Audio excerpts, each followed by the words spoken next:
let's start with K-pop because we've been talking about it a lot recently.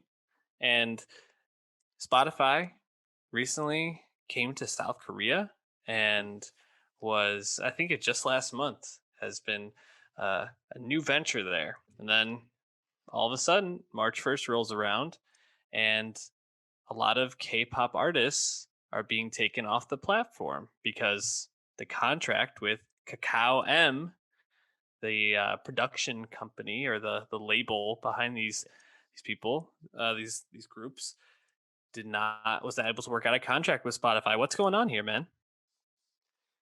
Yeah, so Spotify has expanded to, I think, 80 new markets in the past month or so. South Korea started on February 1st, and it's definitely probably the most notable of these new markets for Spotify because I believe it's the sixth largest music listening market. So obviously a big deal.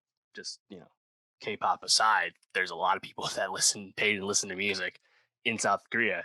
And Spotify, obviously, as hundreds of millions of listeners and subscribers, both free and paid. So this is like their plan to, build the empire even more. I think they were touting that uh, there's up to a billion new potential customers or something, right? Because now they're in more territories. But in the process, as you said, yeah, there's you know a music distribution label that is no longer on Spotify. I think it's important to just note that uh, this is worldwide, where this whole label is now off Spotify. These artists' music were available worldwide on Spotify and not in South Korea because Spotify had just gotten to South Korea. Like that part was coming, but now worldwide, these artists from this label are wiped off Spotify, the largest music streaming platform in the world. And you can look at the stats. If their fans are sharing on Twitter. I'm not super familiar with a lot of Kakao M artists. IU, Zico, Epic High. There's a lot of them.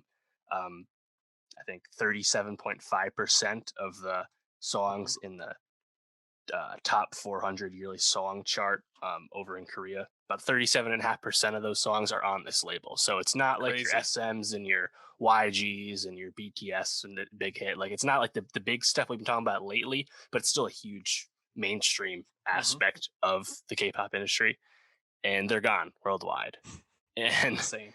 it's I mean, obviously, it really sucks, right? Because it sucks for their fans, and it sucks for those artists because that's the way music works now, right? Is you are beholden to corporate behemoths, whether it's Spotify or Apple, if you're in the West, or now increasingly many other places, or um, in South Korea where Melon. Melon was the leading competitor there. Like, no matter where you are, you are beholden to these people continuing to allow you to pay for access, right? You don't own anything anymore. Most people are very happy with this arrangement because usually it's no big deal.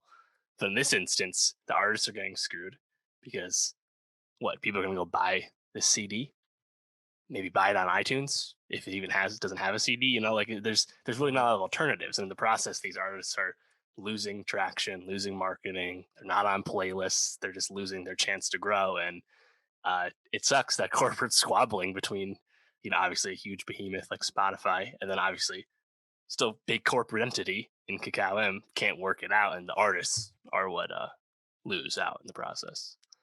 Yeah, I'm trying to think about Kakao M's angle here, and potentially they really are trying to just bolster Melon and screw Spotify over.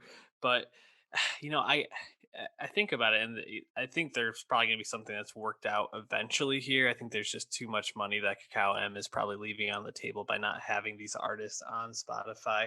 Whether it's strictly for the money they would make off streaming, the artist wouldn't make much, but Kakao M would make quite a bit.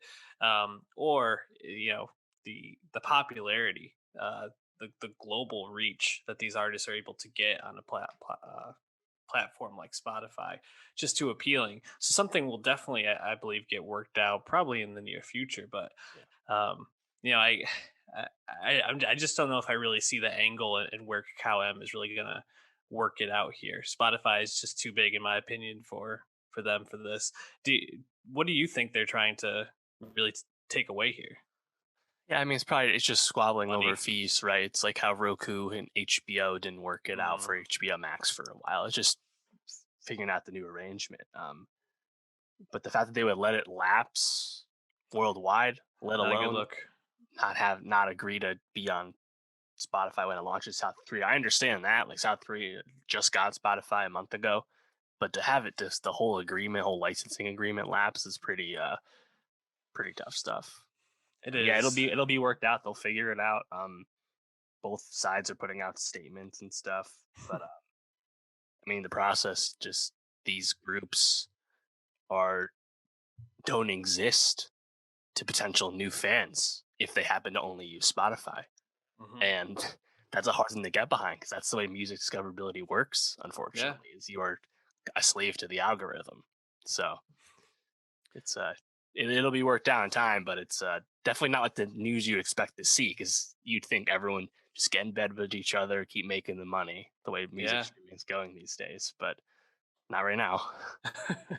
Yeah, I hope they get it figured out, mostly for the artist's sake, because they're the ones that get screwed. I could give two shits about Spotify or Kakao M, but so is the business. Unfortunately, maybe we'll see more people doing what Taylor Swift did and re-recording their own music someday. Who knows?